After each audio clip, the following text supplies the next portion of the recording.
Gunmen suspected to be kidnappers have abducted 7 officers of the Nigerian Navy in Edo State. It was gathered that the officers were ambushed and kidnapped along Saple Warri Road while traveling to Delta State from Kaduna State. The State Police Public Relations Officer, SP Kontongs Bello, confirmed the incident, saying the police were able to rescue 5 of them from the kidnappers. The PPRO, who was unable to give details of the incident, said the command was working hard to ensure the remaining officers were also rescued unhurt. Nigeria is currently reeling under the grip of bandits and kidnappers, with several school abductors, particularly in northern Nigeria, and kidnappings for ransoms in the south. Several school children and travelers are currently in kidnappers' dens, as banditry is relatively becoming a booming criminal business. The Boko Haram insurgents have also routinely abducted personnel of the Nigerian military, especially personnel of the Operation Adakai, who are involved in the counter-insurgency operations. This thing is getting out of hand. Some days ago, some soldiers were abducted in Borno, and now this happened again. This is what the unknown gunmen should be doing, and leave innocent civilians alone. They boasted that they are sending civilians to God to answer for their crimes. They forgot that God would always invite them to bear witness to the crime. The blood of Igbos massacred by these heartless soldiers is crying for vengeance, and this will go on and on until the cause of their death is addressed. For now, which other media do you want to hear facts and truth of things happening in Nigeria? My answer is only Sahara Reporters. Every other media have been caged and silenced by the present administration. And to make matter worse, they said no media house should be reporting the details of how these bandits and the rest of them are operating. That no media house should be doing that. Gumi should be contacted to facilitate their release immediately. Security personnel and politicians are the only problem we have.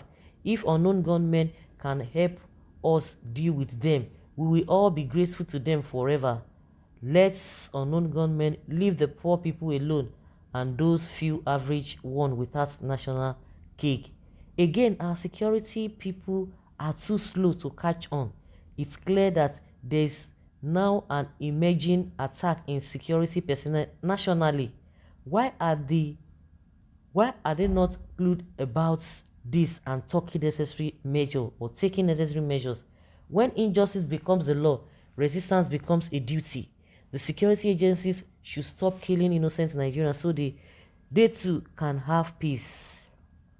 This is the kind of Olympic our government wants. They lack vision and have no business in youth development. The people they are using for politics are now turning against them. It has been like that, and they don't even learn from it, because majority of them believe that oh, what will be will be. When we get to that bridge, we'll cross it. Those who are victims might not know how to do it. The most important thing in this country is now to pass bill that we permit everyone above 18 years to the right of armed possession. Imagine a country where gunmen can kidnap a force officials. What can the common men do? Nigeria has failed in all ramifications, both political and security welfare of our citizens. The only people who are still proud of Nigeria now is the illiterate northerners. Ho ho! This is a bomb shot too. This is good. Let them understand the language of the gunmen. Gunmen should stop kidnapping children.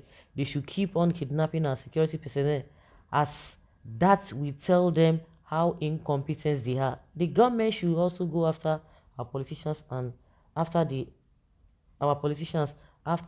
are through with security personnel. This is this person's prayer.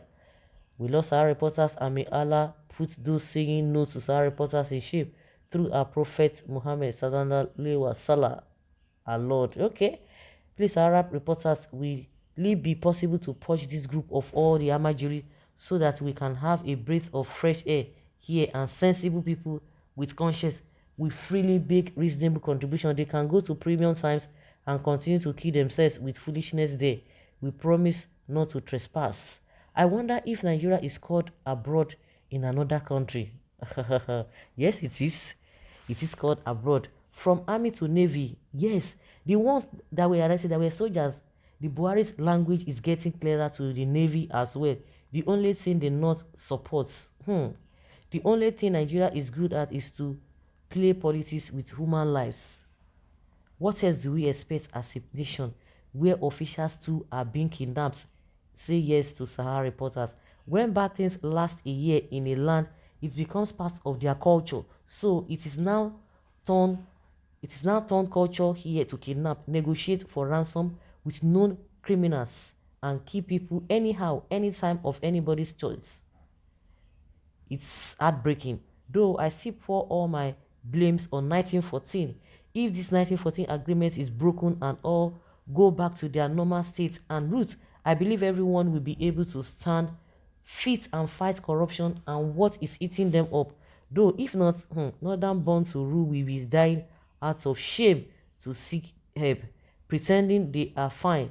Then everything is wrong. When everything is wrong with them, and they will in return pour their frustration on the South that is fighting to protect themselves from external forces. It is better everyone join hands in the fight to have this 1914 agreement broken so we can have a better life, because it seems we are better off without us.